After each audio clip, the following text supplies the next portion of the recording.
Good morning everyone, welcome to my Diary of a Nutrition Student channel. In today's video I'm going to talk to you about whether I think going to university is a good idea or not. Now I sit very much on the fence, so it's interesting, so you better stay tuned for this. I'm on my way to uni now and I've just been having some thoughts this morning about possibly writing a few blog posts about whether I think, you know, what I think human nutrition is, because I'll tell you what, the amount of people who I've spoken to and they have got no idea what it is that we've been doing. They don't understand the amount of questions I've been asked about, like, what's chemistry got to do with nutrition, or what's chemistry got to do with food and stuff like that. And they probably think that we're sitting there writing menu plans, which we haven't done once. We don't know how to do that for somebody that wants to lose weight.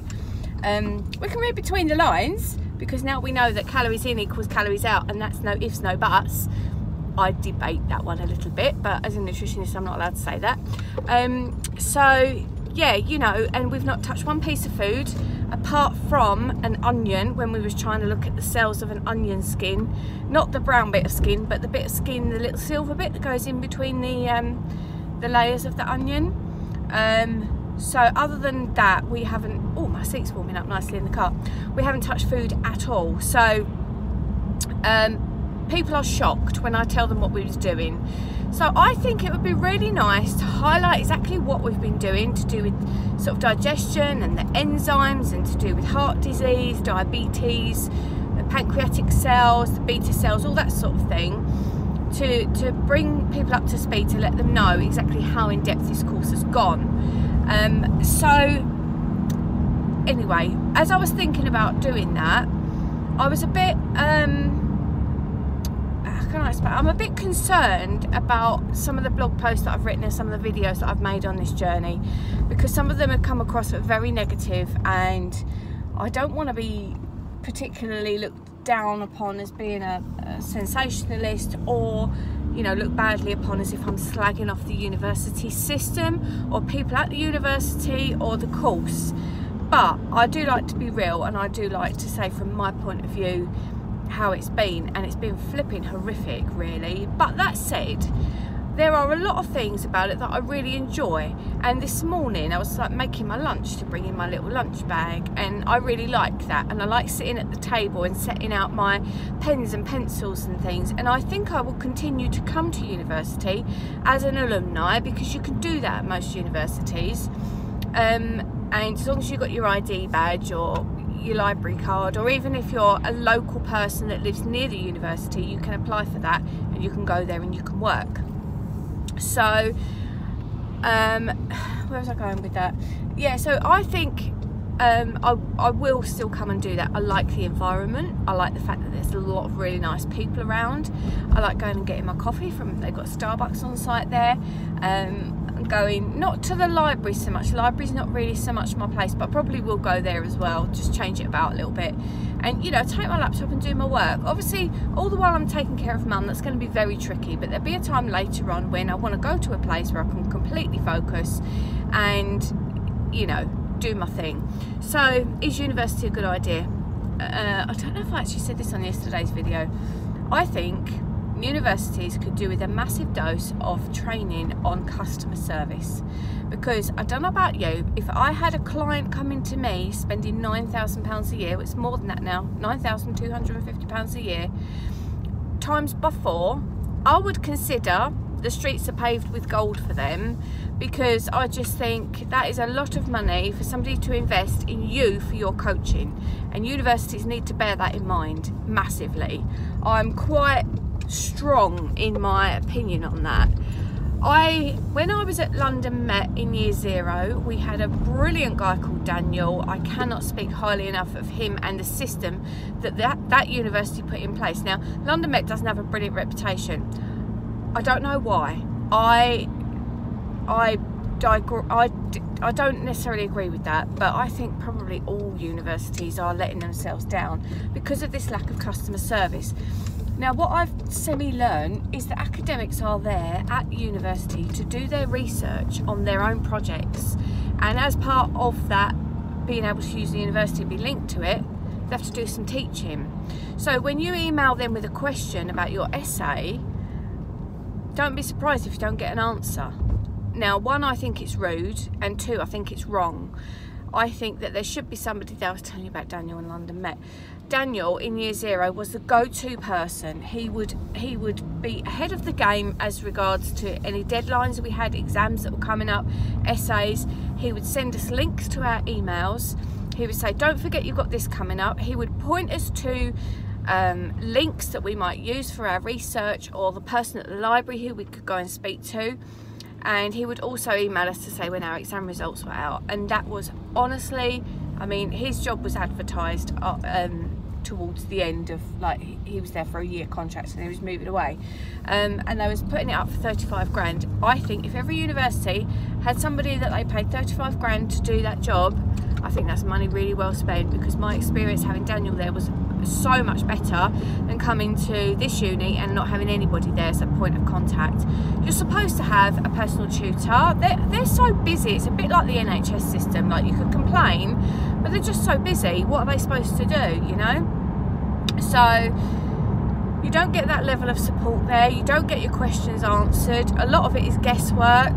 You're never sort of on a countdown or a reminder of, you know, you've only got, like, we've got 7 weeks now of lectures and we're finished. I've got to put my heating on. I'm flipping freezing today in the UK. There we go. 7 weeks of lectures and we're finished. So we've got to come back to do the dissertation and stuff like that. So yeah. So do I think university is a good idea? If you're specifically looking at nutrition, I don't know. I think if you want to be a dietitian or somebody working within the NHS, let me just reiterate, if you don't know the difference between a dietitian and a nutritionist. Nutritionist title is not protected. So somebody like me would be called, well, not yet, but in a couple of months, would be called a registered nutritionist. And what that means is that I've been through a course which has qualified me with scientific evidence to speak about nutrition. If that's not your thing, if you're not interested in what the scientists say or what the government says, but you believe your own thing, like holistically or any connection with the mind and body, we do go into that a tad when we talk about placebo. I know it's massive, I know it's huge. Am I qualified to talk about that? No. Can I talk about that through free will? I don't see why not. But if I insist that, right, think and you'll be healthy or something like that, I mean, that's, you know, not straightforward as that, we all know. But if something like that, then I have the potential to be struck off because it's not ethically sourced, if that makes sense. Now, if you're going to be a dietitian, that is a protected title. That's protected by the HCPC, which is the Health Professionals Council, and it's changed recently, and the BDA, which is the British Dietetic Association. Obviously if you're in Britain, but I know it's the same in the States, but you obviously not the British, you know. So if you need that, then you need a qualification, you need a degree. So I personally think it depends really where you want to go with your qualification. If you're going to look at doing, like, something that I might go into is a bit of research and scientific based evidence writing for companies who need that sort of thing. But on a one-to-one level of talking to people, I think it's something else. I think it's not quite that, because no one's going to want you to tell them about, oh, your pancreatic beta cells are getting worn out because you've had too high insulin levels, so therefore you're going to be getting, you know, you're going to talk about ghrelin and your leptin, and it's not all going to work, and you're going to store more fat. And they don't want to know that. They want to know, how can I lose weight? Can you tell them that without a qualification? Possibly you could. I mean, education is always great, so if you can get some education from something that you think is fairly credible, ideal. There's other things looking at university other than just the course. If you're somebody of my age or like mature student, got children, it's tough. I think if you're going to move out of home because you really want to move out of home and go and live in halls and embrace the whole thing, the whole university experience, I think it could potentially be great. It's very, very expensive way of getting an experience. I'm not sure that the people that I know, there's only one of us in our group that lives in a hall, and I don't really see her out partying all the time or anything, because I think they've got such expensive bills to pay living in halls that they have to go and get work, you know. So would I recommend it? It really depends on what you want to get out of it. For what I wanted to get out of it in the beginning was to be a dietitian and work in the NHS. So 100% I had to come. The other reason for me, this is very personal, so you know it won't apply to you, but just, you know, I had a couple of theories in mind. One, it was I'd always wanted more children, and I got to a stage where I thought, this is not going to happen now. I'm not going to have children now. It was an age thing, and I'd just come out of a relationship where we had been trying to have children, and that was a very painful breakup. So I decided I needed a big distraction, something massive. So I decided, I know, I'm going to go do that. I also needed a bit of money. So I thought, well, you know, student loan, I can carry on working as well, which I did, and I managed to get myself out of a few bills that I had to pay. And I'm now in a much more fortunate position than I was. So that was another reason. And the final reason really was, yeah, this sounds absolutely crazy now, because I knew I was going to be going to London. I thought, I've got an hour on the train there, an hour on the train back, 3 days a week. That's 6 hours that I'm going to give to being a writer. I'm going to spend that time on my writing, and at the end of the 3 years, which I thought it was going to be, I will be able to go and, sorry, I've just had a weird thought about my, yeah, never mind about that. Excuse me, hang on, it's another one coming. Oh, excuse me. So I thought at the end of that, I will be able to go and publish my books, etc., and really make it as a full-time writer. I am nowhere near that because you get distracted. I mean, I can go full-time writing, but the income isn't full-time writing. The income's from other things. So yeah. So if I was to go back in time, would I do university? That's a really good question. I don't actually know if I would or not. If I had hindsight, because it's been blinking hard, not on an academic level, on an emotional level. I've been disappointed with people. I've ended up on antidepressants. I'm sounding like it's the end of my university. I just got all these things in mind that I think, no, that's the reason that I wouldn't have done it. But then there's been so many other good things, and I've met some really nice people as well as some really horrible people. And I've learned so much about myself to believe that that's just how life is now. I really know who I am now, and I sometimes still find myself not listening to that. I was talking to Jasmine yesterday, who's my daughter, and I said to her, like, that still creeps into my mind about wanting to go and be somebody who does like academic research, and I've applied and I've got a feeling I'm going to be offered a position at Imperial College London, which is one of the top 10 in the world, to go and do research. However, I've joined a Facebook group of their students, and they're all people like me who've applied, haven't even had a reply email, so they're all, a lot of them are from abroad, and they need to sort their lives out, you know, and they're going like, are we actually going to get a reply from these guys? Are we going to be acknowledged that we've even applied?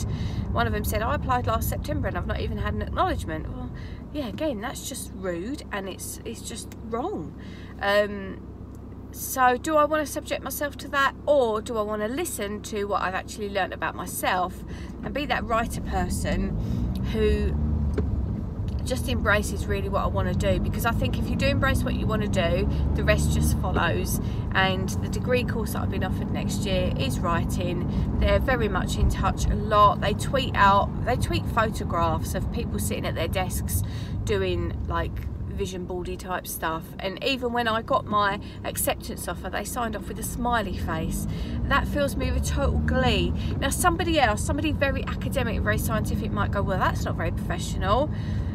That's a matter of opinion. I like that. I mean, today we've got to go here today and do a parliamentary debate on vitamin D.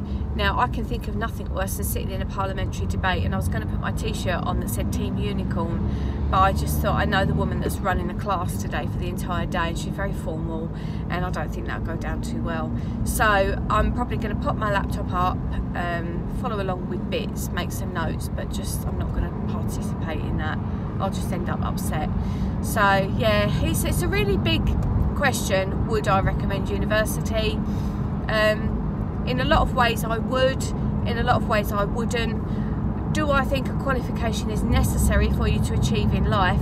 No, 100% I don't. If you want to be somebody that's got to be regulated by something, like if you want to be a doctor, you're going to need that qualification.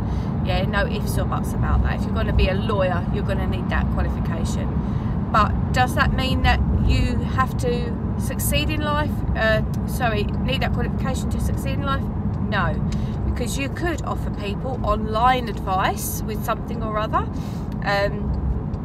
And if you're clever at marketing and you appeal to people and you give people what they want, I'm a firm believer with the digital world now, you can be a success without a qualification. 100% believe that.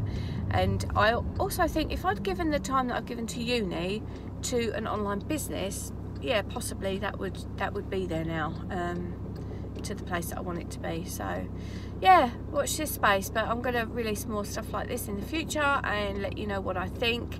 I hope I know it's a long video, but I hope you got something out of this. Make sure to leave comments down below if you did, and let me know where you are in your course, and I will wish you the best, and I'll speak to you later. Take care everyone, bye bye.